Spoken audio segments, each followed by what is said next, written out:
Vale, vale, perfecto.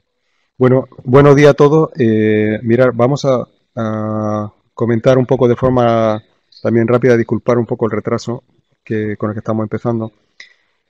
Como sabéis, la situación del coronavirus está evolucionando de una forma muy rápida. Ahora mismo ya tenemos en el mundo más casos fuera de China que dentro de China. Esto es la página del Ministerio de Sanidad de esta mañana, en la cual, como veis, estamos ya cerca de los 14.000 casos confirmados en España. Y bueno, lo que es de esperar es que en las próximas semanas la situación continúe aún todavía, en los próximos días ciertamente y probablemente todavía en la próxima semana, siga aumentando el número de casos a pesar de las medidas que se han puesto en marcha de control. Esas medidas es posible que estén ya teniendo un impacto en la disminución de la incidencia. Eso, por lo que sabemos de cómo se comportó la epidemia en China, es posible que la incidencia ya esté disminuyendo, pero no lo observaremos todavía en los datos confirmados hasta más adelante. Por lo tanto, de momento lo que estaremos observando es un aumento en el número de casos. Como sabéis, el nuevo coronavirus tiene un periodo de incubación de entre 5 y 6 días, con un rango que puede ser variable, pero que normalmente establecemos que es entre 0 y 14 días, ¿no? Aunque se pueden haber dado casos extremos en los cuales puede haber llegado a ser algo más. Pero en principio, como digo, normalmente entre 0 y 14 días, entre 1 y 14 días es el periodo que se considera como el periodo normal. Hacia los 5 días cuando la mediana de los casos han comenzado ya con los síntomas. La mayor parte de los casos, como veis también, se da en personas entre 30 y 79 años. Eh, Hay muy pocos casos en gente más joven.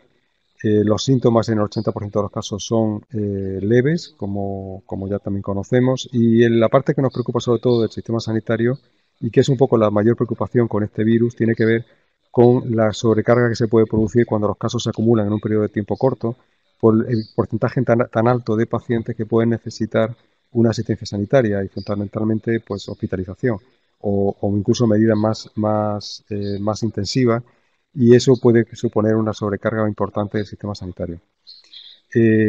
Como también lo que es el tema de la letalidad no está del todo claro y la verdad es que no tenemos una idea muy clara de cuál es la letalidad real del coronavirus, del COVID-19 en este momento.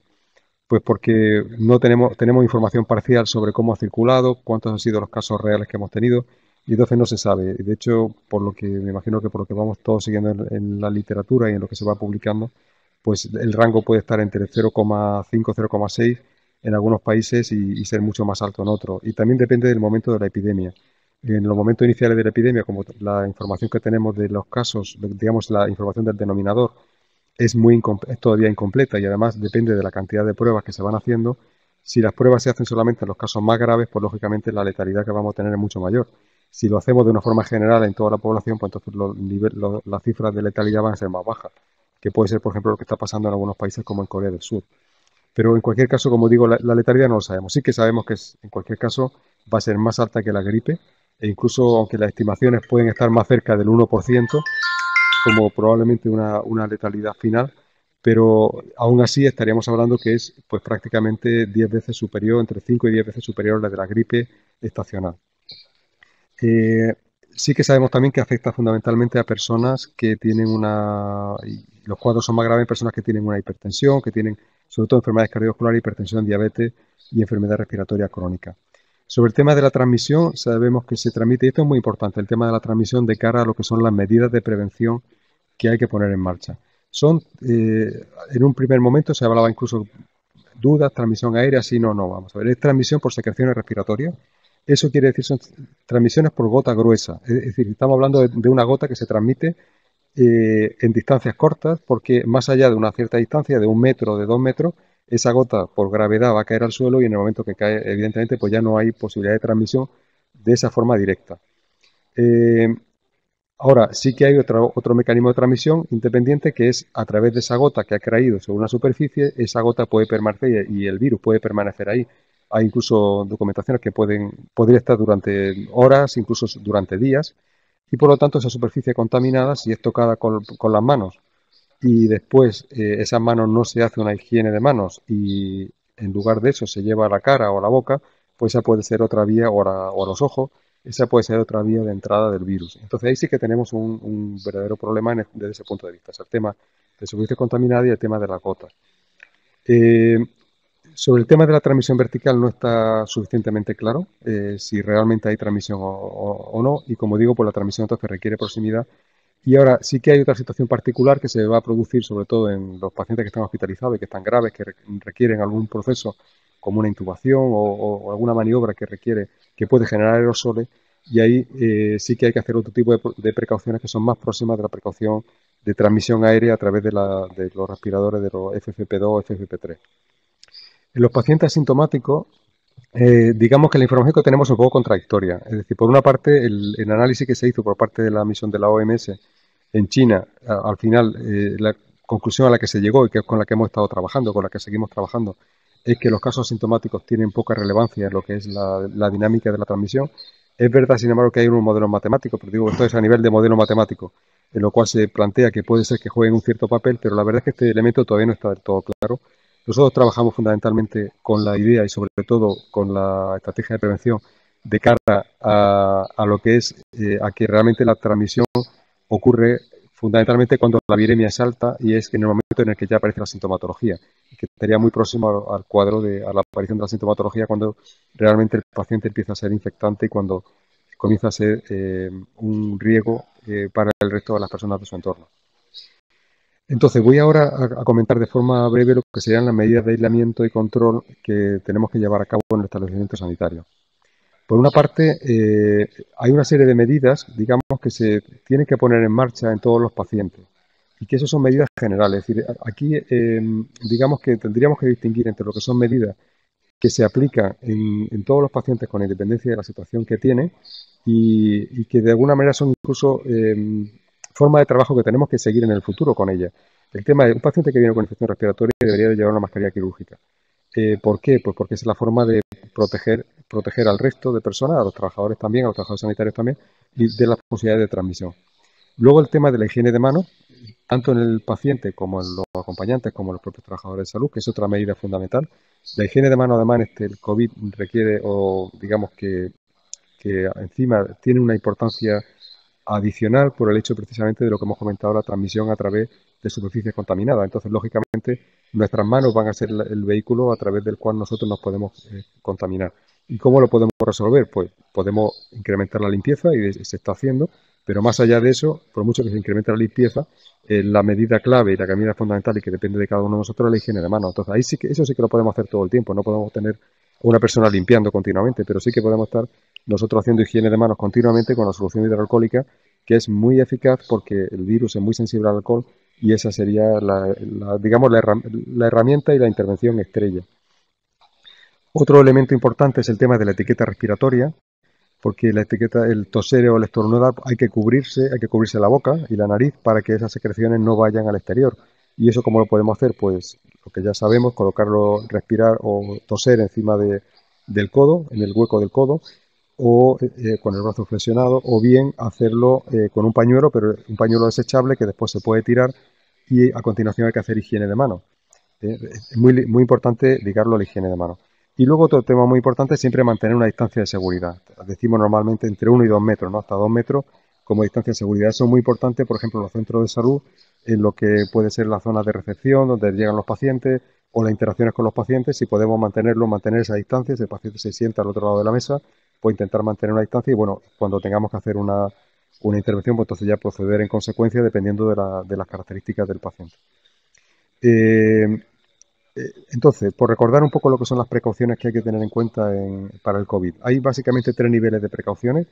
Una es la que hemos estado hablando ahora, que es el tema de las precauciones estándar, que son precauciones que debemos de llevar a cabo en todos los pacientes, que básicamente incluyen aquí lo que es el elemento de la higiene de manos, utilizando los 5 momentos de la higiene de manos y el procedimiento de la OMS con los 6 pasos para realizar la higiene de manos. Ese es un elemento fundamental y, como digo, es un elemento clave, absolutamente clave.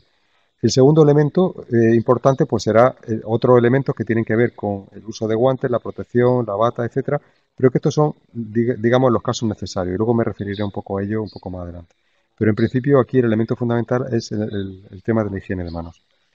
El tema de las precauciones de transmisión por gotas, como es una transmisión por gotas, pues lógicamente la transmisión por gotas lo que añadimos, además de los elementos que ya teníamos antes, como la higiene de manos, pues es una mascarilla. ¿Y aquí qué tipo de mascarilla? Pues en principio lo que nos está ya reconociendo el Ministerio es que la mascarilla, lo que habíamos comentado un poco desde el principio, es que la mascarilla quirúrgica es la indicada en las situaciones de transmisión por gotas. ¿Eso tiene salvedades? Pues sí tiene salvedades. La FFP2 habría que utilizarla cuando estamos en una situación de mucha proximidad al paciente y encima estamos generando aerosoles. En esa situación sí que lo que está indicado es la FFP2 o FFP3. Si la tenemos disponible, pues mejor incluso la FFP3 para esas situaciones que pueden ser en UCI, fundamentalmente en las cuales se está trabajando con la intubación de un paciente y entonces sí que requiere ese tipo de protección. Y luego el otro tercer elemento de protección son las precauciones de contacto. Las precauciones de contacto lo que añaden sería básicamente la utilización de guantes, que sí que hay que utilizar. Hay que utilizar una bata y una bata desechable la utilizamos fundamentalmente para evitar el contacto con el paciente, con sus secreciones y evitar que se nos manche el pijama o la ropa de trabajo con esas secreciones. Esa bata desechable puede ser impermeable o debería ser impermeable cuando tenemos riesgo de contaminarnos con secreciones, con heces, con vómitos, etcétera. Pero el que sea desechable o no, vuelvo otra vez atrás, tiene que ver con el tema de las precauciones estándar. Es decir, en precauciones estándar, cuando nosotros estemos atendiendo a un paciente que está a riesgo de que nos vomite o cuando está vomitando o hay riesgo de contaminaciones con heces, también debemos utilizar una bata desechable que además sea impermeable. ¿Vale? Entonces, de alguna manera, esa es una forma de precaución que no corresponde, que no es estrictamente la precaución de contacto, tiene que ver con intentar proteger nuestro material, nuestro equipo de trabajo, nuestra ropa, precisamente de esas secreciones, y entonces en ese caso debería ser impermeable. Si no es así, si es un paciente es decir, que no está en esas situaciones, no estamos en situación de riesgo, entonces una bata desechable normal sería suficiente para poder trabajar como las que utilizamos en otras situaciones de precauciones de contacto. Y fundamentalmente estas serían las medidas a utilizar. Y luego, por otra parte, todo el material clínico que se utilice, indudablemente, debe ser desinfectado también con desinfectantes con alcohol, por ejemplo, o incluso con la propia solución hidroalcohólica se podría desinfectar porque es útil para este tipo de situaciones. Entonces, ¿qué cosas se añaden a esas precauciones que están más allá de lo que son las precauciones que hemos comentado? Pues básicamente como sabéis, se añade también una gafa o protección facial cuando estamos en contacto directo con el paciente, con un paciente que tiene, que luego se comentará por prevención de riesgos laborales, pero en esa situación se añade la gafa, se añade también la FFP2 cuando en los procedimientos generen aerosoles, los residuos en el caso de pacientes confirmados se depositan en el cubo rojo para residuos y se puede utilizar una mascarilla, y esto lo añadiré ahora después, lo comentaré un poco más adelante, que ya lo comentaré más adelante porque no es estrictamente parte de las precauciones. Entonces, fundamental, como hemos comentado, el tema de la utilización de la higiene de manos con la solución hidroalcohólica. Entonces, ¿cómo trabajar para la recepción y asistencia a pacientes? Pues en principio hay una parte, un elemento que es procedimiento general, como decíamos, con todos los pacientes con cuadro respiratorio y luego el procedimiento particular para estos pacientes. Los pacientes que tengan sospecha de SARS-CoV, pues tienen que llevar ellos una mascarilla quirúrgica, hay que conducirlo al box que esté o al lugar que se haya designado de aislamiento. Ese box tiene que estar dotado de un cubo rojo para los residuos. Los profesionales sanitarios entonces se ponen los EPIs y comprueban entonces si cumple los criterios de caso y se comunican con salud pública para informarles de la situación. Hay una nueva, digamos, una nueva consideración por parte del Ministerio, una nueva indicación sobre qué se consideran casos en investigación y que son a partir de los cuales se realiza el test diagnóstico para la detección de nuevos casos. Y como sabéis, esto se ha modificado ahora y entonces incluye, por una parte, persona que tenga un cuadro clínico de infección respiratoria aguda, que se encuentre hospitalizado o que cumpla el criterio de ingreso hospitalario. Si no estamos limitando exclusivamente, es decir, aquí ya lo que estamos haciendo ahora con las determinaciones de la PCR es limitarlo, en este caso concreto, a los pacientes que requieran ingreso hospitalario. Es decir, ya en este momento vamos a dejar de hacerla de entrada o de forma general para todos los pacientes, los cuales, o el resto de los pacientes. El resto de los pacientes en principio irían, en aquellos los que haya una sospecha, pues tendrían que ir a domicilio y en ese momento y ya colocarse en las medidas de aislamiento. Y la persona que tiene un cuadro clínico de infección respiratoria aguda, que de cualquier gravedad que pertenezca a alguno de estos cuadros, que sería personal sanitario y sociosanitario o de otros servicios esenciales. Aquí se prioriza por el tema de asegurarnos que no tenemos problemas luego, es decir, posteriormente, bueno, pues por atender a colectivos que son en este momento de especial sensibilidad. Y luego después, adicionalmente, pues se puede considerar en aquellas personas que tienen una serie de condiciones, o bien por su gravedad, o a partir de la valoración clínica individualidad, pues se valorará también por parte de salud pública. Eh, Luego, en el tema de la clasificación de los contactos, se entiende como contacto estrecho. Esto, de nuevo, es todo parte del documento del Ministerio.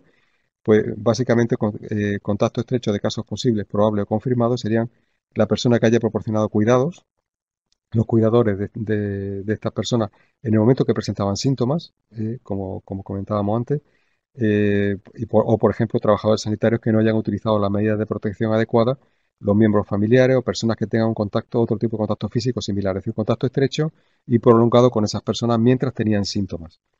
Y luego también se incluye como contacto estrecho los convivientes, familiares y personas que hayan estado en el mismo lugar que un caso mientras el caso presentaba síntomas y a una distancia menor de 2 metros durante un tiempo de al menos 15 minutos.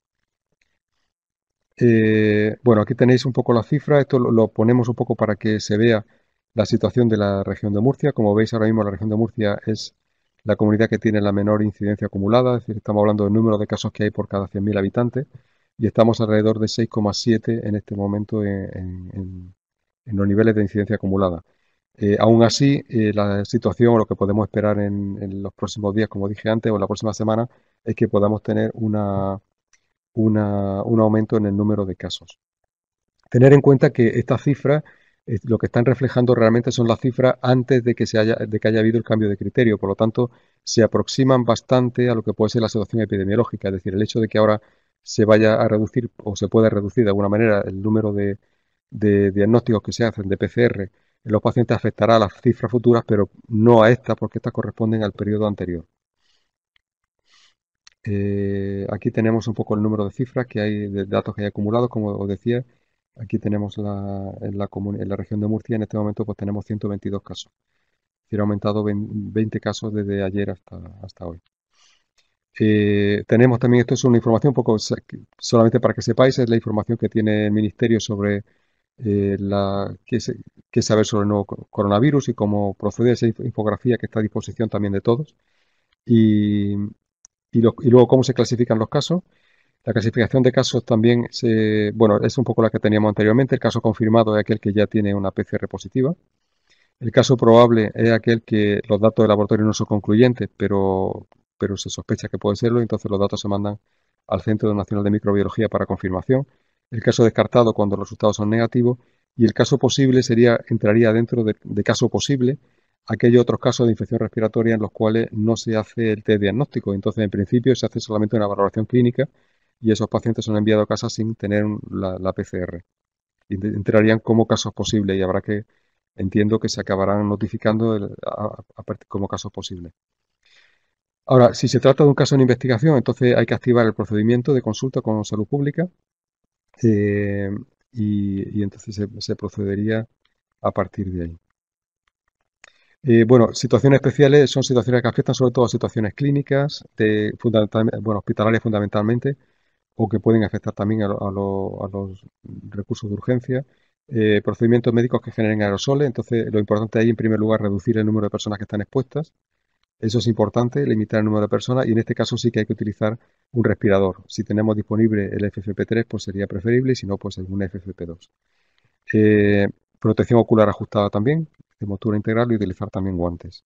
Y luego la bata impermeable, en este caso sí, porque estaríamos trabajando con una situación en la cual se va a producir o se puede producir una carga de partículas y de gotas que pueden impactar sobre nuestro material, nuestro equipamiento. En la muestra de tracto respiratorio, ya sabéis que se toma del tracto respiratorio superior, en la nasofaringeo o orofaringeo, y se puede hacer también y inferior, pero depende un poco también de las circunstancias del paciente y de si es realmente viable. Y luego sobre la muestra, bueno, esto lo hemos comentado ya, para la toma de muestras clínicas hay que llevar el equipo de protección individual, que eso también se comentará luego. Y el manejo de las muestras clínicas, pues por parte de lo que es el personal del laboratorio, pues se realiza siguiendo los procedimientos habituales, es decir, no se hace nada extraordinario que no se estuviera haciendo ya. Se trabajan en una cabina de seguridad, se trabaja con los mismos procedimientos de seguridad que se trabajaban anteriormente. Eh, bueno, esto lo vamos a pasar a los medios de conservación. Y luego, si el paciente necesita ingreso en UCI o actuación por otro servicio, pues También por parte nuestra aquí en el hospital pues se trabaja de la misma manera, reducimos el número de personas que pueden estar en contacto, mantenemos las precauciones estándar de contacto y de gotas y se utilizan los EPIs adecuados, ¿no? Bueno, yo creo que no voy a extenderme más con el tema de EPIs porque después esto se va a ver ahora con el tema de por prevención de riesgos laborales. Y luego, si hay consulta a domicilio por fiebre de una persona que puede tener o que tiene con un cuadro respiratorio, pues entonces, eh, según el protocolo actual, bueno, pues habría que actuar de acuerdo con lo que se considere. Si el paciente no requiere aislamiento o no requiere ingreso hospitalario, pues entonces se pasaría a darle las recomendaciones para que permaneciera en casa y en la situación de aislamiento y se comunica y nada más. Así sería un poco la medida a seguir. Yo creo que por nuestra parte, creo que vamos a interrumpir aquí. El tema de la medida de limpieza, sí que el personal de limpieza tiene que utilizar también los EPIs adecuados. Y aquí en el tema de los EPIs adecuados sí que es importante hacer una valoración sobre el nivel de riesgo. Estamos hablando que es transmisión por gotas o por superficie contaminada. Si el personal, digamos, el paciente no está dentro del espacio que se va a limpiar y ese espacio ya ha sido, digamos, está ventilado y está desocupado, a partir de ahí ya no hay riesgo de transmisión por gotas. Entonces, en ese caso, porque no está la fuente emisora, el personal de limpieza podría entrar solamente con una bata desechable o sea, con las precauciones de contacto y las precauciones estándar, higiene de mano y una bata y guantes y con eso sería suficiente para trabajar. Si el paciente está dentro, si se está limpiando un habitáculo en el cual está el paciente, entonces evidentemente tiene que llevar los EPIs si va a entrar en esa circunstancia. ¿Vale? Y luego los procedimientos de limpieza en general, como digo, es muy sensible al alcohol, se puede utilizar el alcohol. De hecho, para lo que es el tema de las gafas que son reutilizables, estamos utilizando un procedimiento de desinfección con alcohol pero también por lo que es toda la limpieza de superficie, etcétera, para los equipos de limpieza pues se está utilizando la lejía que funciona, que es también eficaz para el coronavirus. Y para limpieza de ambulancias, por lo mismo, limpieza manual con la detergente virtual y desinfección luego con lejía. Y se puede utilizar lo mismo EPIs que el personal de limpieza. Y insisto en lo mismo, es decir, si ya no está, dependiendo del grado de contaminación, si la ambulancia está abierta, no hay personal dentro, hay que valorar también la necesidad de protección respiratoria o no, porque puede no ser necesario en este momento. ¿De acuerdo? Y el tema de los residuos, si estamos en establecimiento sanitario, los residuos hay que trabajarlos como de clase 3, aunque en el personal, digamos, las indicaciones que se están dando y las que da el Ministerio para los pacientes que están en domicilio es que se van a eliminar como clase 2, es decir, van a ir como material asimilable urbano. Y eso es importante también tenerlo en cuenta. ¿Vale? Entonces yo por mi parte terminamos aquí y solamente decir que, como sabéis, hay guía regional, información que está disponible tanto en las páginas web de Murcia Salud, hay información del Ministerio que también no tiene información actualizada sobre la situación actual, sobre los documentos técnicos, hay también información para la ciudadanía, es decir, información, por ejemplo, de este tipo, con documentos técnicos. Y también, como digo, en Murcia Salud, pues también tenemos información actualizada que también se está a disposición de todos. Venga, muchas gracias y ahora vamos a hacer la siguiente presentación y después haremos el turno de preguntas.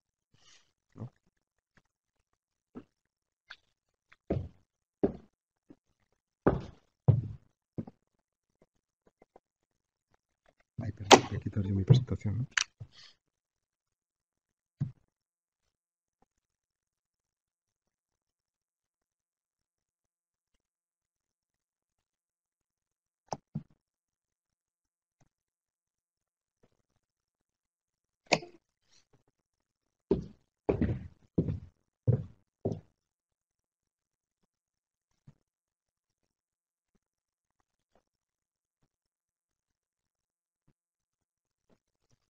Buenas tardes. Vamos a hablar sobre qué medidas preventivas como trabajadores tenemos que tener en la asistencia a casos en investigación probables y confirmados por infección por coronavirus. Es importante que tengamos claros que el coronavirus se transmite principalmente por gotas respiratorias mayores de 5 micras y por el contacto directo con las secreciones infectadas. Y también podría transmitirse por aerosoles, pero solo cuando se realicen procedimientos terapéuticos que puedan generar estos aerosoles.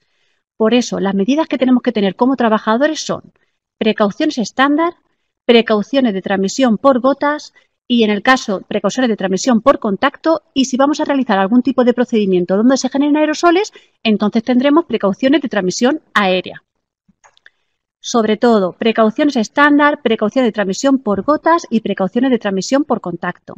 Esto es importante porque, como hay que tomar ese tipo de precauciones en coronavirus, vamos a ver qué equipos de protección individual tenemos que utilizar. Mirar, ya ha hablado Alberto de las precauciones estándar. Las precauciones estándar son muy importantes, son precauciones que tenemos que tener siempre y que debemos de realizar siempre que vayamos a realizar la asistencia a un paciente, independientemente de que conozcamos su diagnóstico o no. Estas precauciones estándar y una de las más importantes es la higiene de manos. Debemos de realizarnos higiene de manos en los 5 momentos que dice la Organización Mundial de la Salud. Antes de estar en contacto con el paciente, antes de realizarle cualquier tarea séptica al paciente, después de haber estado en contacto con cualquier fluido potencialmente infeccioso del paciente, después de haber estado en contacto con el paciente y también después de haber estado en contacto con el entorno del paciente. Y debemos de seguir los pasos que la Organización Mundial de la Salud recomienda para realizar esta higiene de manos, bien con agua y jabón o bien con solución alcohólica. Ahora veremos más detalladamente estos pasos de higiene de manos. Otra de las precauciones estándar muy importante, utilización de equipos de protección individual dependiendo del riesgo al que estamos expuestos, que también lo veremos ahora. Precaución también en la manipulación de todo el equipamiento utilizado en atención al paciente, porque puede estar contaminado. Control ambiental. Todos los centros sanitarios tienen que tener un procedimiento rutinario de mantenimiento y de limpieza y desinfección de mobiliario, equipos, superficies. Hay que tener cuidado en la manipulación y en el transporte de sábanas y de ropa blanca contaminada del paciente, porque podemos contaminar nuestra ropa, podemos contaminar nuestra piel, pero es que además podemos contaminar el ambiente y contaminar a otros pacientes. Hay que tener cuidado también cuando vayamos a asistir a pacientes donde podamos tener un riesgo de transmisión por sangre. Hay que realizar unas prácticas seguras. Por eso, todos los trabajadores sanitarios debemos de conocer la Orden 1451, que establece una serie de disposiciones para la prevención de lesiones causadas por instrumentos cortopunzantes en el sector sanitario y hospitalario.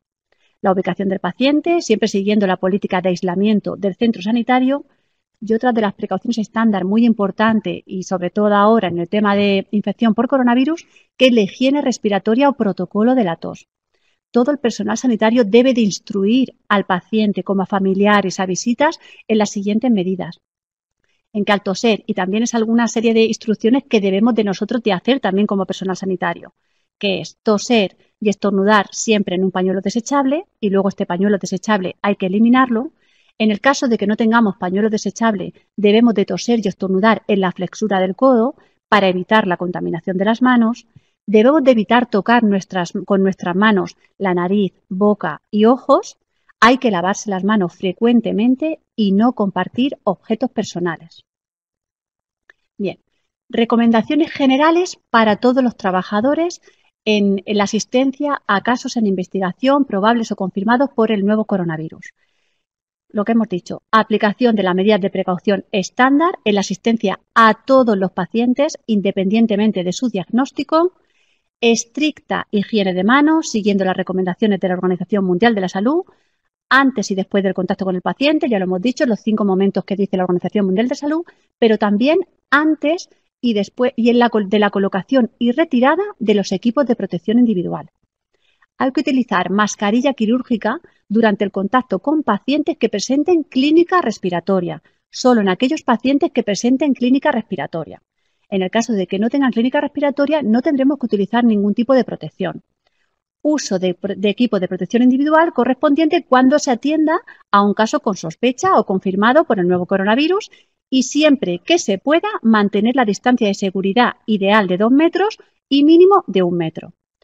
Antes de la atención de un paciente con síntomas respiratorios, se le proporcionará al paciente una mascarilla quirúrgica y se le instruirá en la higiene respiratoria, como también debería de hacer una higiene de manos con una solución alcohólica.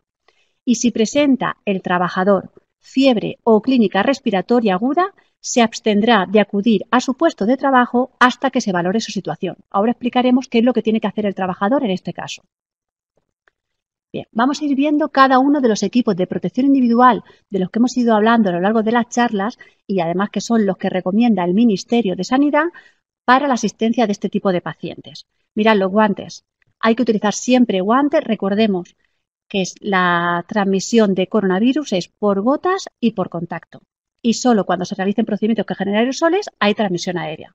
Por eso, guantes, siempre que vayamos a estar en contacto con cualquier fluido potencialmente infeccioso del paciente. Hay que quitarse los guantes tras el contacto con el paciente, el entorno, el equipo utilizado con el paciente y utilizando siempre una técnica apropiada, una técnica aséptica para evitar la contaminación de nuestras manos. Y siempre luego haremos una higiene de manos. El uso de guantes de forma continuada está totalmente desaconsejado. Hay que cambiarlos entre los diferentes procedimientos que se realicen a un mismo paciente. Y no hay que utilizar guantes en tareas administrativas. Hay que realizar higiene de manos de manera frecuente. Un guante utilizado de forma continua en una tarea administrativa nos da la sensación de que nos está protegiendo, pero tenéis que entender que ese guante no se lava. Lo que tenemos que hacer son higiene de manos de manera frecuente. Y con ese guante que no se ha lavado, nos vamos a tocar igual la cara, nos vamos a tocar la boca, nos vamos a tocar los ojos. Por eso es mucho más recomendable hacer higiene de manos de manera frecuente que el llevar unos guantes todo el día, en todo el turno de trabajo. Otro de los equipos, mascarilla quirúrgica. Tiene que cumplir la mascarilla quirúrgica que utilicemos con la norma UNE 14.683. Bien, ¿quién utilizará mascarilla quirúrgica? Aquel trabajador o personal que acompaña al paciente hasta la zona de aislamiento. El personal que realice el triaje. La personal que realice la toma de muestra respiratoria en pacientes con sospecha por SARS-CoV-2, si no hay disponibilidad de mascarilla autofiltrante, es decir, de clase FFP2. Asistencia a pacientes con síntomas respiratorios. Asistencia a pacientes con sospecha o confirmados por SARS-CoV-2 cuando no haya disponibilidad de mascarilla autofiltrante FFP2 y siempre que la técnica no genere aerosoles, porque si genera aerosoles sí que habría que utilizar una mascarilla autofiltrante FFP2. Y las personas que accedan a la sala o habitación del paciente, como es el caso del personal de limpieza, también utilizará mascarilla quirúrgica. Por favor, que quede claro, la persona que acompaña al paciente hasta la zona de aislamiento, la persona que realiza ese triaje, la persona que vaya a asistir al paciente si no hay disponibilidad de FFP2, la asistencia a pacientes con síntomas respiratorios también se pondrá una mascarilla quirúrgica y los que acceden a la sala de habitación como el personal de limpieza también mascarilla quirúrgica. Todo esto son recomendaciones realizadas por el Ministerio de Sanidad y así lo ponen todos sus procedimientos y documentos técnicos. ¿Cuándo utilizaremos esa mascarilla autofiltrante de clase FFP2? Cuando vayamos a realizar la toma de muestra respiratoria en pacientes con sospecha, si hay disponibilidad. Si no la hay, podemos utilizar mascarilla quirúrgica. Recordemos que el coronavirus es de transmisión por gotas, no es de transmisión aérea.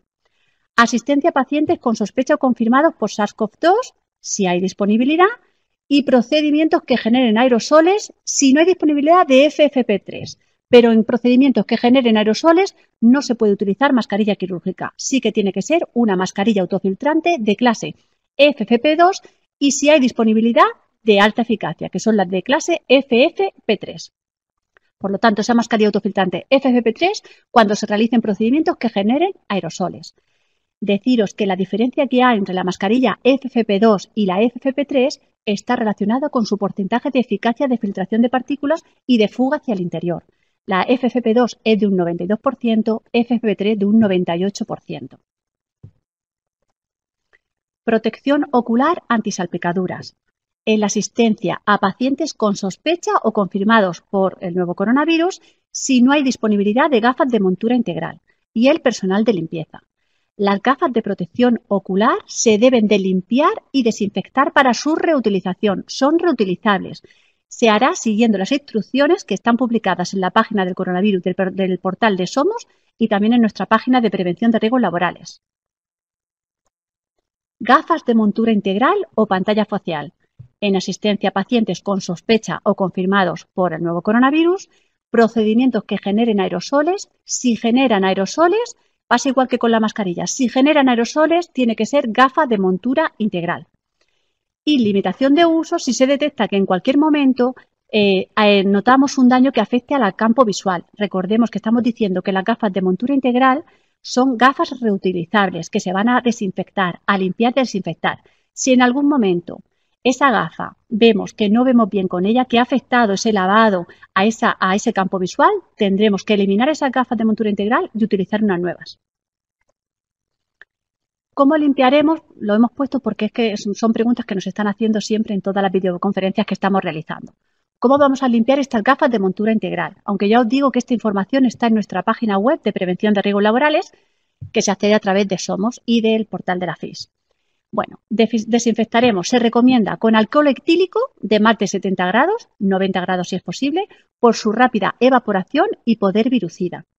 La persona responsable de la unidad tendrá que comprobar que dispone del material necesario para poder realizar esta limpieza. ¿Cuál es ese material?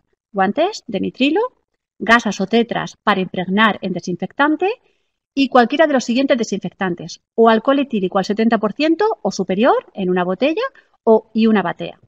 La limpieza y desinfección de las gafas se debe de realizar con regularidad, varias veces al día, y siempre que haya estado en contacto con un caso en investigación probable o confirmado por COVID-19. Si las gafas, lo que hemos dicho, están dañadas o no han podido ser desinfectadas, deben de eliminarse como residuo de clase 3. Recordemos que residuos de clase 3 son residuos biosanitarios especiales y por lo tanto deben de eliminarse en un contenedor de color rojo. ¿Cómo limpiaremos y desinfectaremos esas gafas? Depositaremos las gafas sobre un contenedor o batea de fácil limpieza. Retiraremos los guantes y haremos higiene de manos. Volveremos a ponernos unos guantes limpios, cogeremos la botella y pulverizaremos la gafa con alcohol etílico.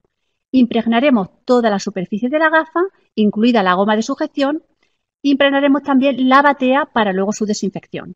Dejamos que se evapore ese alcohol, retiramos los guantes y realizamos de nuevo higiene de manos. Ya hemos dicho que cada vez que utilicemos un equipo de protección individual y no lo retiremos, tenemos que realizar una higiene de manos. Y luego retiraremos las gafas y las guardaremos listas para un nuevo uso. Último equipo de protección individual, la bata de manga larga. Siempre que vayamos a asistir a un paciente con sospecha o confirmado por SARS-CoV-2 en tareas donde no se pueda mantener la distancia de seguridad, que la ideal es de 2 metros y mínimo tiene que ser 1 metro. Si la bata no es impermeable y se prevé que se produzcan salpicaduras de sangre u otros fluidos corporales, habrá que añadir un delantal de plástico. ¿Cómo nos vamos a colocar todos estos equipos de protección individual? Mirad, primero, como hemos dicho, siempre antes y después de la colocación y retirada de los equipos de protección individual, higiene de manos. ¿Cómo nos lavamos esas manos? Si las manos están visiblemente sucias, hay que lavárselas con agua y jabón. Si las manos están visiblemente limpias, podremos utilizar como primera opción una solución alcohólica. Hay que seguir los 5 momentos, que ya los he recordado antes, recomendados por la Organización Mundial de la Salud y siguiendo los siguientes pasos. Los pasos tanto para cuando se utiliza un desinfectante alcohólico o cuando se utiliza agua y jabón son los mismos. ¿En qué se diferencia? Cuando terminamos esa higiene de manos. Que en el caso de la solución hidroalcohólica tenemos que dejar que seque, no podemos secarla con una toallita y cuando realizamos el lavado con agua y jabón sí que secamos nuestras manos con una toallita desechable. Bien, ¿cómo realizamos esta higiene de manos? Nos pondríamos o bien solución alcohólica o agua y jabón en las manos, frotaríamos ambas palmas de las manos, posteriormente frotaríamos palma de la mano, como estamos viendo en el dibujo número 3, palma de la mano derecha contra el dorso de la mano izquierda y viceversa, siempre entrelazando los dedos. Posteriormente frotaríamos las palmas de ambas manos entre sí, también entrecruzando los dedos.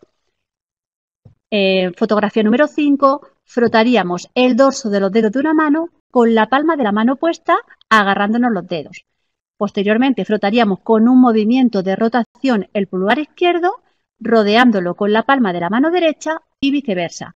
Y por último, frotaríamos la palma de los dedos de la mano derecha contra el dorso, contra la palma de la mano izquierda y con un movimiento de rotación y luego lo haríamos al contrario. Y lo que hemos dicho, aquí en el caso de la solución alcohólica, esta higiene de manos habría terminado. No se puede secar con toallita desechable, si no, esa solución alcohólica deja de realizar su efecto. Si hemos utilizado agua y jabón, sí que tendremos que enjuagar esas manos, posteriormente tendremos que sacarlas con una toallita desechable y en el caso de que el grifo no sea de cierre automático y tengamos nosotros que cerrarlo, lo haremos con esa toallita desechable, para evitar volver a contaminar nuestras manos. Y ya estaremos listos para podernos colocar los equipos de protección individual. Lo primero que nos colocamos, la bata de protección microbiológica. Colocaríamos la bata de delante hacia atrás. Anudaríamos con lazada fácil tanto la cinta trasera como la lateral izquierda de la bata. Y fijaríamos por último el velcro o lazada de la parte superior del cuello. Luego nos colocaríamos o bien mascarilla quirúrgica o si vamos a realizar un procedimiento que genera aerosoles, sí que utilizaríamos mascarilla autofiltrante. Mirad, estos son los tipos de mascarilla quirúrgica que os podéis encontrar en vuestros centros sanitarios. Hay mascarillas quirúrgicas, como pone en la primera foto, que va con cinta elástica y van atadas, van en la zona de la oreja. Hay mascarillas quirúrgicas con lazada, que tendrían que ir atadas a la parte de atrás de la cabeza. O puede haber mascarillas quirúrgicas con lazo elástico, que también va a la parte de atrás de la cabeza. ¿Qué tenemos que ver en una mascarilla quirúrgica cuando vayamos a colocarla? Hay que asegurarse que hemos cogido por el lado correcto de la mascarilla que queda hacia afuera. El interior de la mayoría de las mascarillas quirúrgicas es de color blanco, mientras que el exterior son de colores. Antes de ponerlo hay que asegurarse de que el lado blanco vaya hacia la cara. La parte de color siempre es la que va en la parte de fuera. Si la mascarilla es blanca por ambas partes, hay que fijarse en la zona de unión de la tira de ajuste de la mascarilla con el tejido, que debe de quedar por la parte interna de la mascarilla. Mascarilla, si es de color, el color siempre va por la parte de fuera. Si la parte blanca, la que da a la cara del trabajador. Y si la mascarilla es completamente blanca, entonces nos fijamos en la unión de la cinta, de la tira de ajuste, con lo que es la mascarilla, con el tejido de la mascarilla. Y esa unión tiene que quedar por dentro de la mascarilla quirúrgica. Orientaremos siempre la parte superior de la mascarilla correctamente. La parte superior, como podéis ver en el dibujo, tiene un borde flexible, pero a la vez rígido, que se puede moldear alrededor de la nariz, que es para que haga un buen ajuste. Hay que asegurarse que este lado esté orientado hacia arriba antes de ponerse la mascarilla quirúrgica. Colocaremos correctamente las tiras de ajuste de la mascarilla. Las tiras de ajuste tienen que quedar como en la fotografía, no pueden quedar entrecruzadas. Debe de ir la tira de ajuste superior en parte media de la cabeza, tira de ajuste inferior a la altura de la nuca. Ajustaremos después esa pieza que hemos dicho que tiene nasal para un buen ajuste de la mascarilla quirúrgica con dedo índice y corazón de ambas manos para ajustar bien la parte flexible del borde superior de la mascarilla, alrededor del puente de la nariz. Mirad, se han hecho muchas preguntas sobre la mascarilla quirúrgica, si se puede utilizar al contrario, poniendo la parte del filtro en la parte externa, si a una persona sale mejor que utilizarlo al revés. Os voy a explicar un poquito lo que consiste una mascarilla quirúrgica, a ver si podéis entender por qué hay que utilizar la mascarilla quirúrgica tal y como estamos diciendo. Mirad, la mascarilla quirúrgica está compuesta por 3 capas. Una capa de tejido sin tejer de color a base de polipropileno del 100%. La de color, la que estoy diciendo que va en la parte externa. Hay veces que son blancas y si no son de color. Muy bien. Esta capa es la impermeable, las que nos protege frente a salpicaduras. Por eso va en la parte externa. Recordemos que la mascarilla quirúrgica lo que hace es protegernos de dentro hacia afuera. Evita que las gotas que nosotros emitimos salgan al entorno y pueda contaminar el entorno o a otros pacientes o a otros trabajadores. Entonces, la primera capa, la externa, la de color, la que estamos diciendo que muchas de las mascarillas es de color, es la capa impermeable, por eso va en la parte externa. Hay una capa intermedia, que es la capa de filtro Met Blount especial para mascarillas quirúrgicas. Esta lo que hace es retener frente a partículas de hasta 0,1 micra. Y por último hay una capa de tejido sin tejer, de color blanca, que es la zona que donde estamos hablando de ese filtro que retiene bacterias y virus. Luego, si la mascarilla estamos diciendo que protege de dentro hacia afuera, si no la ponemos al contrario, ni nos va a proteger ni va a retener esas bacterias ni esos virus, ni va a retener esas partículas.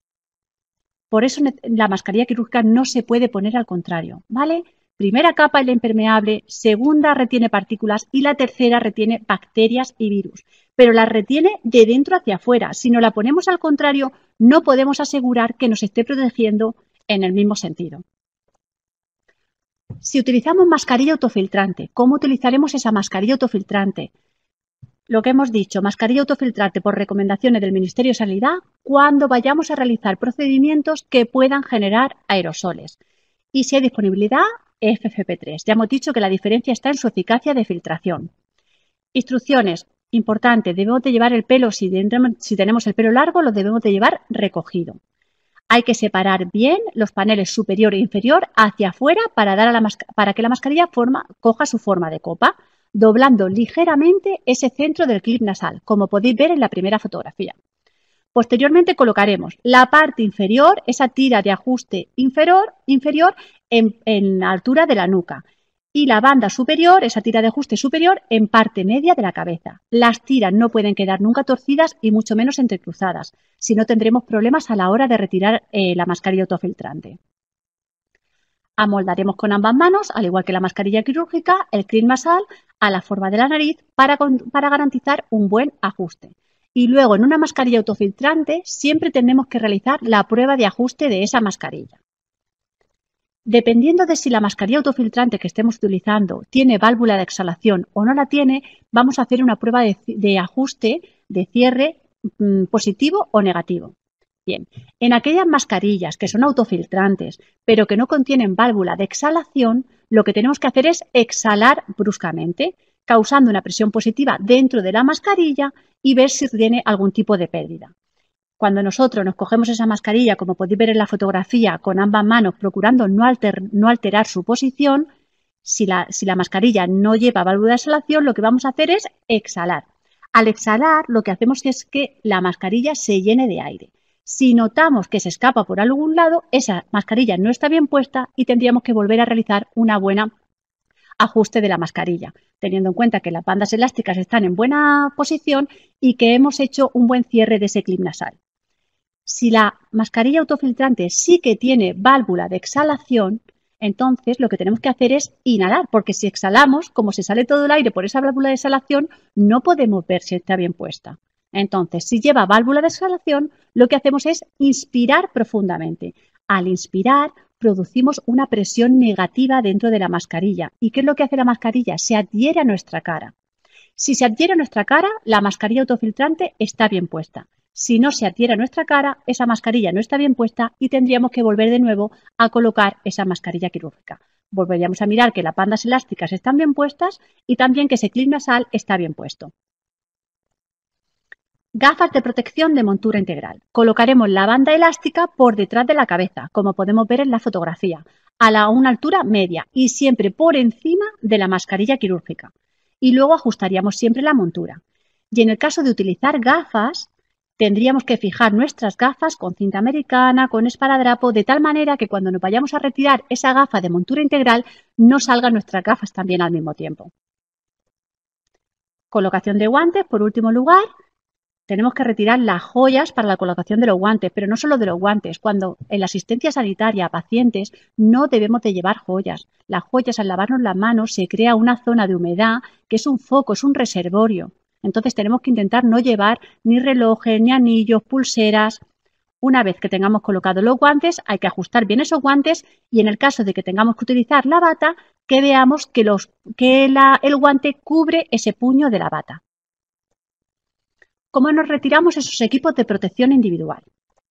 Mirad, si nos vamos a retirar, solo nos hemos puesto, por ejemplo, unos guantes y una mascarilla, si nos tenemos que retirar los guantes, los vamos a retirar de manera aséptica, de manera que no toquemos con nuestra piel, con nuestras manos, ninguna parte del guante contaminado.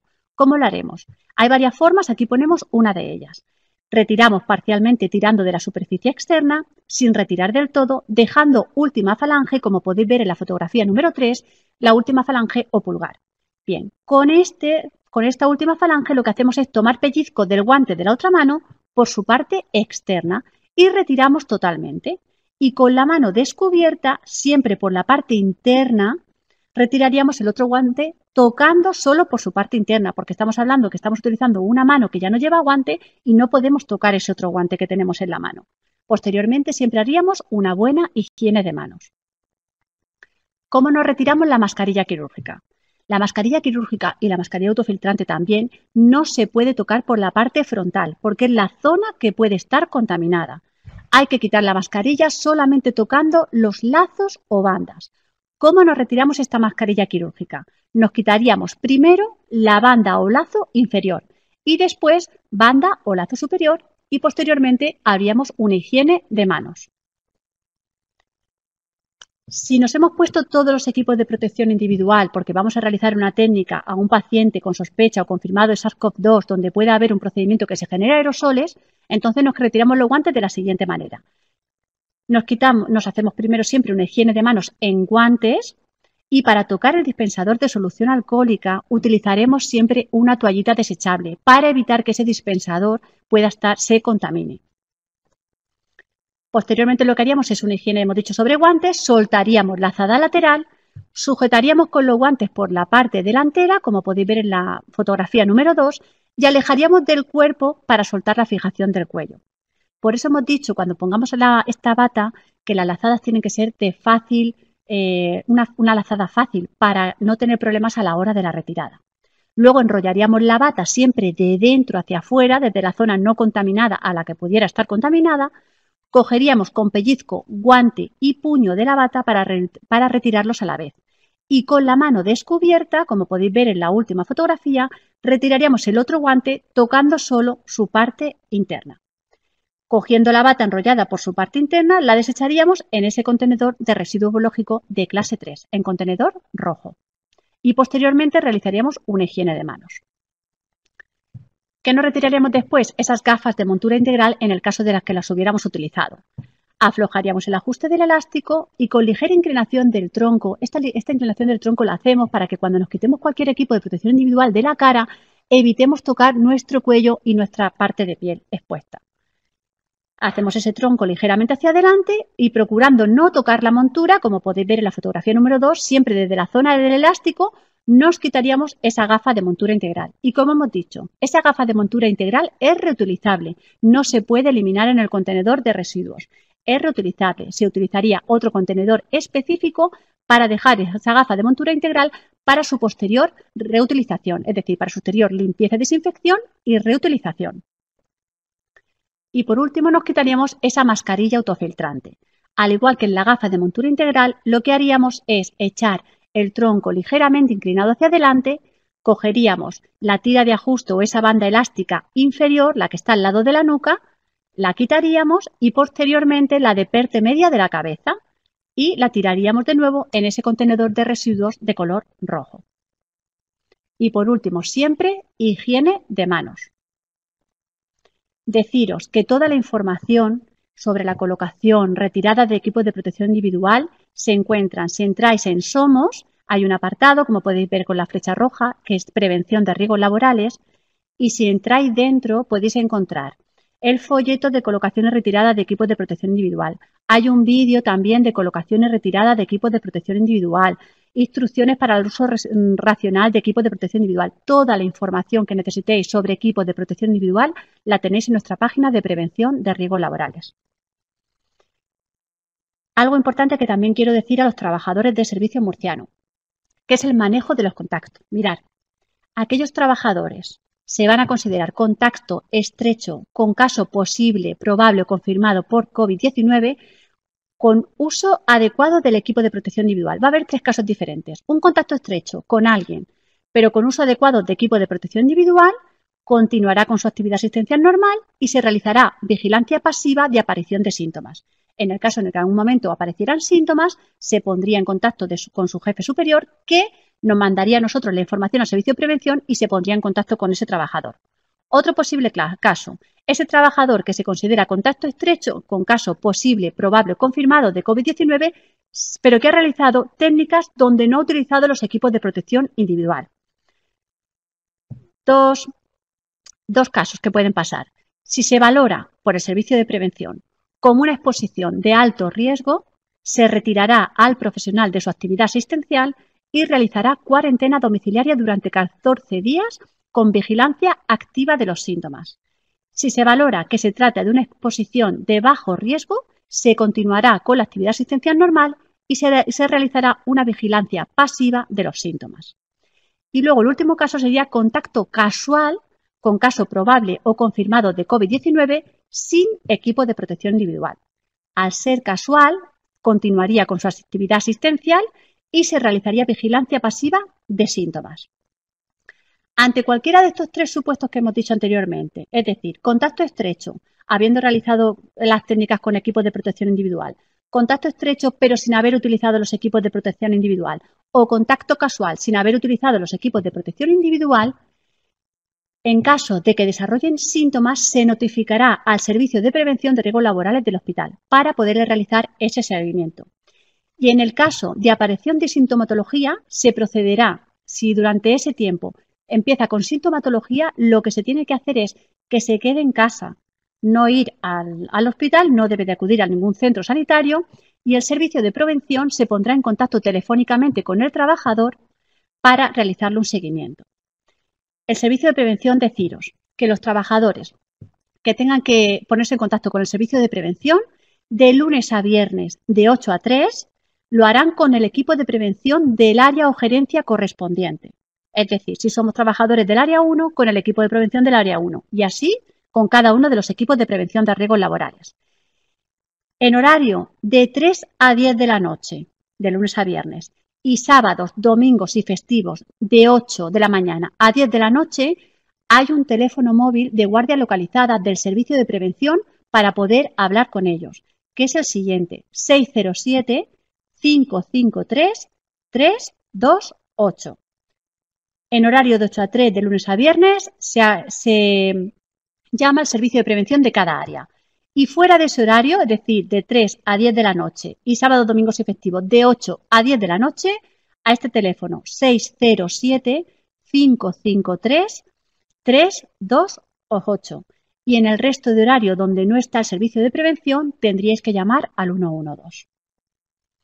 Cualquier duda también relacionada con el uso de equipos de protección individual, existe un correo donde podéis mandar todas las preguntas relacionadas con esta colocación y retirada de equipos de protección individual y de su uso, y nosotros también os las responderemos a todas.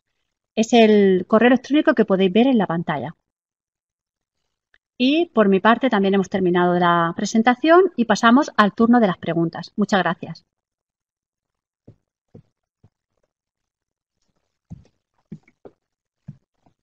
Bueno, también os tengo que informar que de esta sesión la grabación la colgaremos en el Somos del Servicio Murciano, también en la RINET o en el Twitter de docencia de la Risaca. Vamos a contestar algunas preguntas que consideremos relevantes porque hay muchísimas. Por ejemplo, bueno, voy a pasar a los ponentes. Están todavía, hoy no hay. A ver, aquí hay una sobre tuyo, sobre cuándo se podría reutilizar cada mascarilla. Voy contestando. Vamos a verla. Sí, vamos contestando. Mira, en principio, aquí hay varias preguntas que plantean de que en algunos lugares pues no hay mascarillas o hay dificultades con esa mascarilla, con ese equipamiento. Yo creo que en principio es muy importante que el mantener el sentido común y un poco digamos, la situación, la valoración del riesgo a la hora de utilizar los EPIs. EPIs hemos tenido, pero probablemente hemos sido demasiado generosos a la hora de utilizarlo en situaciones que no tenían el riesgo o la indicación necesaria para hacerlo. Eso ya no lo podemos cambiar, pero vamos a partir de ahora por lo menos a intentar utilizarlo de una forma adecuada. Por ejemplo, hay situaciones, un tema que es importante, que es el tema del riesgo de transmisión que también, digamos, asumimos todos por estar en el entorno sanitario, es decir, por estar próximo de compañeros y demás, o por encontrarnos, sí, justamente por estar en el entorno sanitario. En esa situación, realmente el utilizar una FFP2, por ejemplo, debería estar totalmente prohibido y hasta penado, porque no es adecuado, no es el tipo de material que hay que utilizar.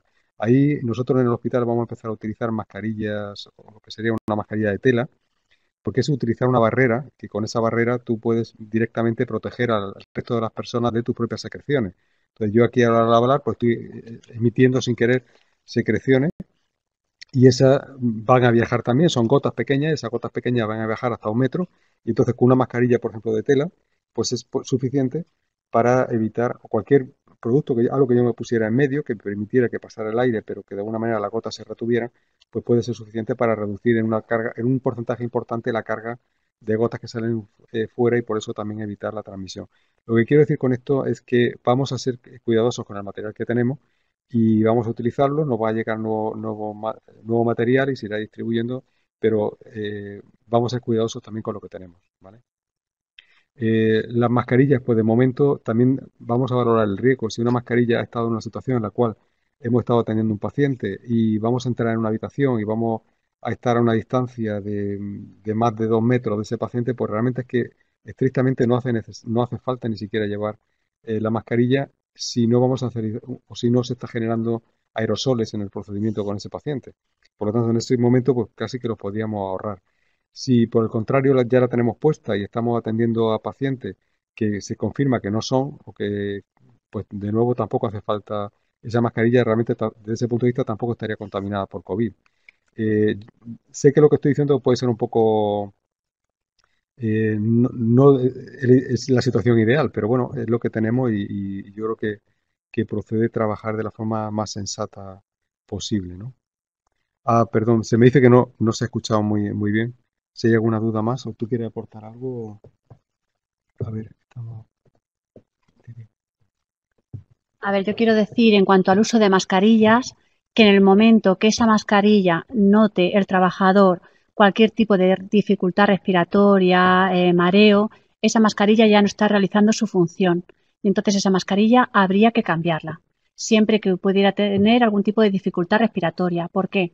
Porque el uso continuado de una mascarilla quirúrgica llega un momento que la humedad que se produce dentro de esa mascarilla quirúrgica va a dar lugar a una dificultad respiratoria porque ya no está realizando su función. En ese momento la mascarilla quirúrgica habría que cambiarla. Si vamos a utilizar una mascarilla quirúrgica de uso prolongado, lo que no podemos es estar tocándonos esa mascarilla. Si llevamos la mascarilla puesta en la cara, por favor, importante no tocar con las manos la zona frontal de la mascarilla, porque entonces lo que estamos haciendo es contaminar nuestras manos y luego podemos contaminarnos en nosotros mismos. Y si en el caso de que, ya lo he dicho, en el que tengáis algún tipo de dificultad cuando la lleváis puesta, notáis dificultad respiratoria o que os mareáis, es porque esa mascarilla ya no está realizando su función y debéis de eliminarla.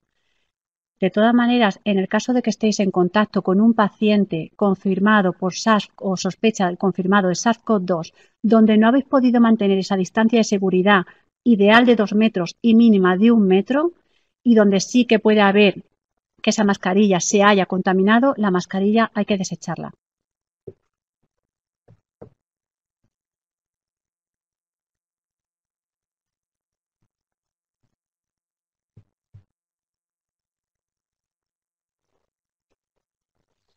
A ver, estáis preguntando por los administrativos. Lo que se ha dicho en todos los centros sanitarios es que se ponga una zona para que el paciente sepa que mantenga esa distancia de seguridad de ideal de 2 metros y mínimo de 1 metro. El auxiliar administrativo no debe de utilizar mascarilla quirúrgica. Deben de intentar que ese paciente mantenga esa distancia de seguridad.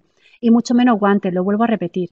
El uso de guantes nos da como seguridad de que no tenemos las manos manchadas, pero es que no es cuestión de que tengamos las manos o no contaminadas o manchadas. Es que ese guante hace como de nuestra piel y entonces también se contamina. Y si luego con ese guante nos vamos a tocar ojos, boca y nariz, lo único que vamos a hacer es contaminarnos igual. Mucho mejor realizarse higiene de mano de manera frecuente que llevar un guante de uso prolongado sin ningún tipo de higiene.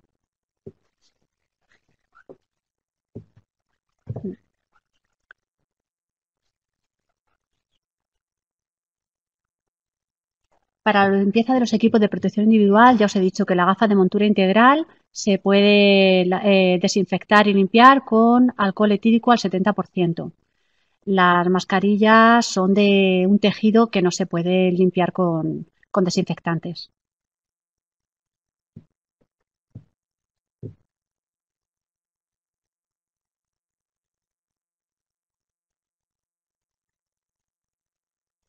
Se supone que las empresas de limpieza, aquí es que hay una pregunta que pone, ¿se han dado instrucciones a las empresas de limpieza? Sí, se supone que las empresas de limpieza saben y el procedimiento de limpieza de estas salas de aislamiento.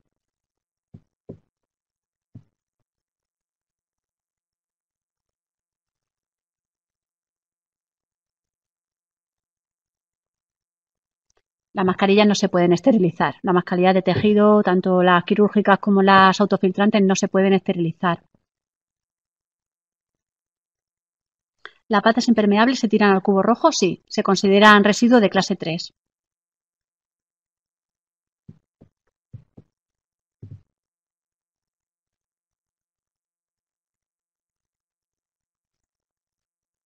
Bueno, vuelven a preguntar por la esterilización de mascarillas, que no se pueden esterilizar.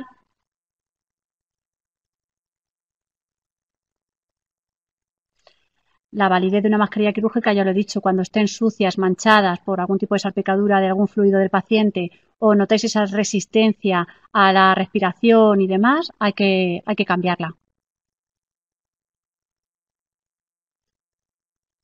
Mascarilla quirúrgica para circular por cualquier zona del hospital no deberíamos de utilizarla. La mascarilla quirúrgica la estamos utilizando para esa precaución con esos pacientes que tienen sintomatología respiratoria o para aquellos pacientes con sospecha de coronavirus, pero no para ir de un lado al otro del hospital. No deberíamos de utilizarlas.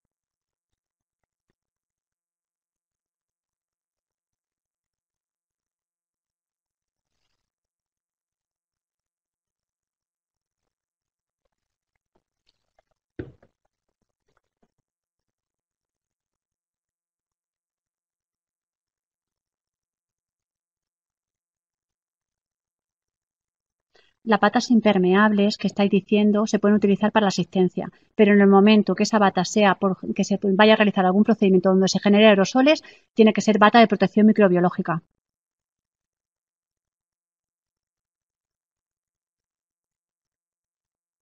En cuanto a pone que todo este tipo de preguntas, ya sabéis que toda la información va a estar en Somos y también en nuestra página de prevención de riesgos laborales.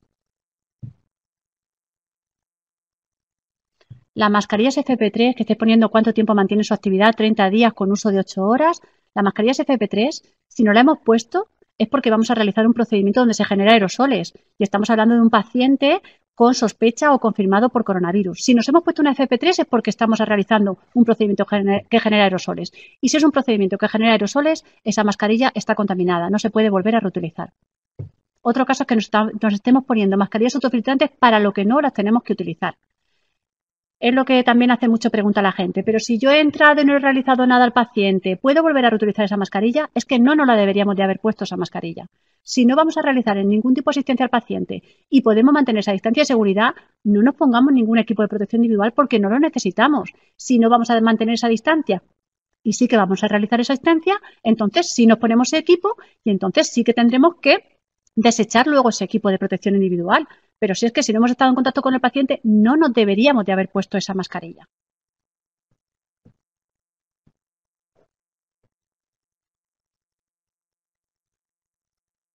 A ver, me preguntáis qué utilizan para desinfectar las calles en China. Yo puedo hablar de equipos de protección individual y de lo que hacemos con ellos, cómo usarlos, cómo colocarlos, retirarlos, pero de qué desinfectante han utilizado en China, desde luego yo no soy la persona que debo de hablar de eso. Por favor, remitiros a las preguntas relacionadas con la formación que estamos dando. Cada centro sanitario tiene que tener ya su circuito de aislamiento, cómo va a realizar ese triaje, dónde van a pasar los pacientes con infección respiratoria aguda, cómo van a pasar los posibles sospechosos por COVID-19, cómo se va a atender a esos pacientes. Y nosotros desde Prevención os decimos qué equipo de protección individual, siguiendo las recomendaciones del Ministerio, tenéis que utilizar.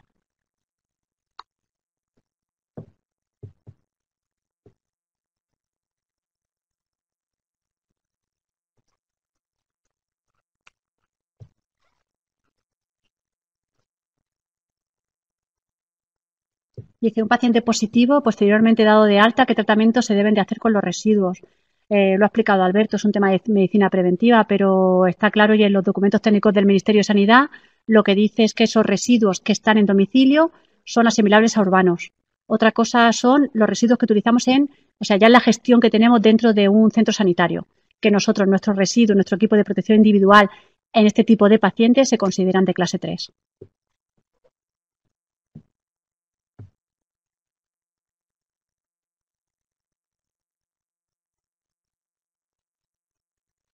Dice, ¿dónde nos pueden responder las preguntas que nos están respondiendo? Vuelvo a decirlo, todas las relacionadas con el servicio de prevención, si queréis, os vuelvo a poner de nuevo así estoy aún, ¿verdad? Vale. Bueno, de todas maneras, todo esto va a estar, ya lo hemos dicho, en Somos, pero aquí, en este correo electrónico, este es un correo electrónico de prevención. Entonces, aquí podéis mandar todas las preguntas relacionadas con colocación, retirada de EPI, y nosotros las contestaremos documentalmente, ¿vale? Para todas esas preguntas que ahora mismo no podemos contestar.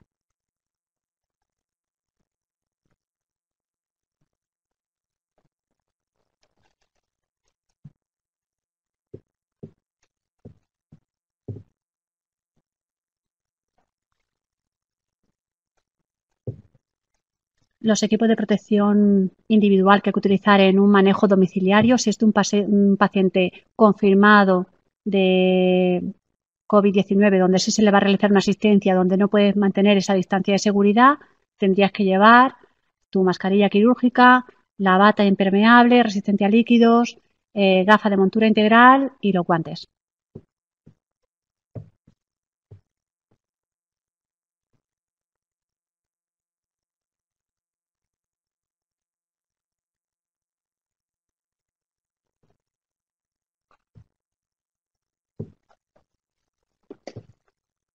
Estés poniendo aquí ahora mismo, ¿se puede utilizar el mismo equipo cambiando los guantes de una habitación a otra por rentabilizar material?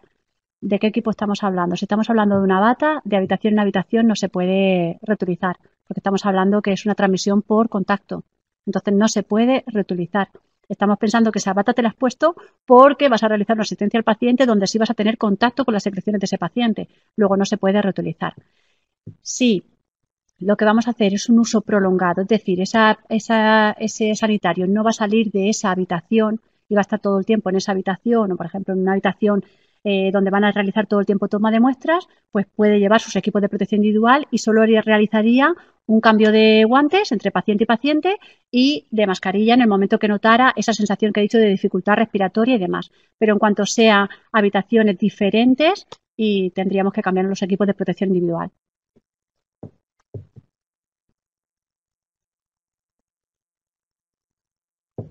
Mirad, el que dice no nos da ninguna tranquilidad. Es un virus que se transmite por gotas, es un virus que se transmite por contacto. Necesitamos guantes, necesitamos mascarilla quirúrgica, porque además sabéis que siempre, y la guía de agentes biológicos en sus precauciones dice que en precaución de transmisión por gotas se utilice mascarilla quirúrgica.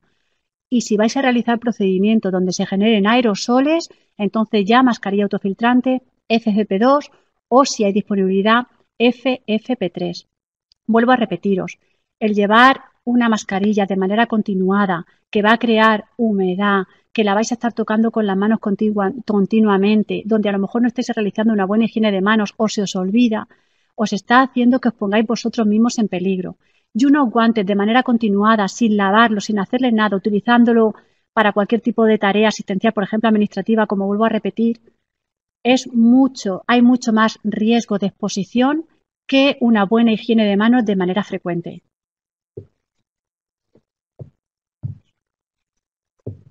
Preguntáis también sobre el manejo de cadáveres.